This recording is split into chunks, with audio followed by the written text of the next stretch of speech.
Hey, it's Nadia from In a Perfect World, and I am so excited for our beauty deep dive today with time and convenience because I travel so much. So when I heard about this latest technique, I knew I had to try it. Microblading. So many people in the entertainment industry rage about it, and then I did a Google search and I was solidly terrified. Good thing during those searches I found iDesign Studio. Consider me your guinea pig. Mythbusters microblading. Ooh, ooh, ooh, ooh.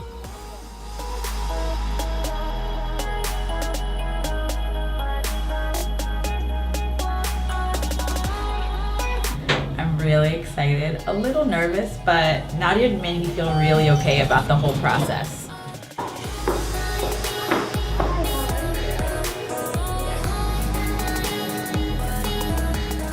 Microblading is a semi-permanent solution to create more realistic looking faux eyebrows. The technique creates little scratches on your eyebrow shape to look like natural hair. Powder technique does something similar. It does not automatically mean an overly made up brow look. You can create a natural look with powder technique. Nadia did it for me.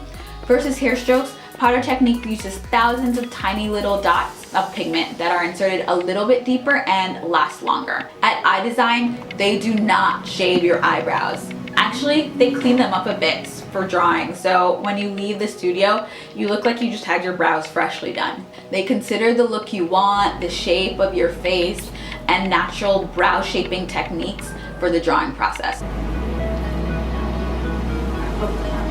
Thicker? No, I think that thicker would be too much for my face, right? I can fix it a little bit. I get it. I was definitely going for a natural look because I didn't want to look so overly done when I wasn't wearing makeup, which is most of the time. iDesign recommends starting off naturally, like lighter colors, things like that. After all, you definitely probably will need some time to get used to new brows. This is not a tattoo. They are working on a different layer of skin. That's why it's semi-permanent. Semi-permanent usually lasts up to 3 years, but perfect results usually fade after a year, and they recommend a touch-up. Microblading and powder technique do not affect your hair at all. It doesn't cut your hair, and there are no damages to the hair follicles. It doesn't penetrate that deep. Both techniques only scratch the top layer of skin, the epidermis. Hair follicles grow under the dermis. Technique-wise, skin color makes no difference. During your first consultation, your technician will be able to suss out what pigment works best for you based on undertones and that kind of stuff. Nadia actually created the pigment. She went back to the lab because she wasn't satisfied with the pigments that were on the market for her clients to have the best results. At iDesign, they're with you from the formulation of the pigment to the final results. Nadia also teaches a masterclass, so you know you're going with the best. She's an artist too. Yeah. Exactly. It's true. An artist for your face, which is like your face forward. So right. That's the most important. That's right. thing. That's right. Yeah. Oh, I'm so happy. Oh, good. Good. Thank you. I'll see you soon. So guys, here's one of the main things that scared me. Black people actually have a much higher risk of keloid scarring. And when I did my Google searches and videos, no one seemed to be addressing this. This question is actually what led me to iDesign. I wanted a place who had a variety of skin tones, especially brown skin tones, in their before and after photos. Please, please, please go to a reputable place because those horror stories I saw are from inexperienced technicians. Painful or no? All right. Not nearly as much as I was worried. We're talking blades, we're talking needles. You're probably wondering, does this hurt? Actually, 99% of the patients said it doesn't. They numb the skin before the procedure and there's an extra anesthetic they apply during. It's a topical anesthetic and it's not recommended if you're breastfeeding or pregnant. Because of the tautness of my skin, I actually forewent the first anesthetic. And it was kind of annoying scratching, unpleasant scratching feeling. Less painful than threading though, but not too bad. Actually, during my touch-up, I fell asleep during the session. Before she puts the anesthesia on, the crazy thing is that you hear the machine humming in your ear, so I feel like it's more in your head that it actually hurts. But yeah, like it was not that bad at all. And then when she puts the anesthesia on, I didn't feel her doing this eyebrow, so I'm pretty happy. I'm really happy actually. I'm so happy with it. It looks so good. After about 2 months, you'll see the complete look of what you're supposed to get. After the first month, you're roughly 80% done, but you need to go back and do your touch-up. I just had mine done 3 days ago. After the procedure, your eyebrows look very dark and definitely more dramatic, but for me, it just looked like I had my eyebrows done to go out.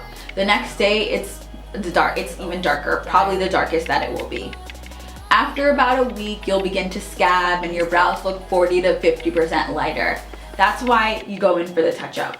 After about 3 weeks, you'll see true results, the color and shape that you get. And remember, this is on average. I had pretty great healing. Your brows will usually take a little bit over a week to heal with microblading, 5 days with powder technique. Oily skin has a bit of a shorter healing time due to oil moisturizing your scabs. If you have dry skin, maybe it'll last a little bit longer. So, yay to my oily skin. Yes, you can definitely leave the house during this week. After getting it done the Wednesday, I actually had a photo shoot on the Saturday. At iDesign, they create really, really beautiful looks, and so you're ready to go as soon as you walk out of their office, just a little bit darker. Yes, you can wash your face, but do not get your eyebrows wet for about a week to 10 days.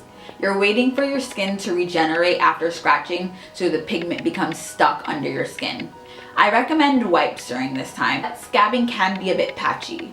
I had about 2 days that mine were, and you're absolutely not supposed to pick at it. If it's unbearably itchy, put a thin layer of grapeseed oil or Neosporin on the brow.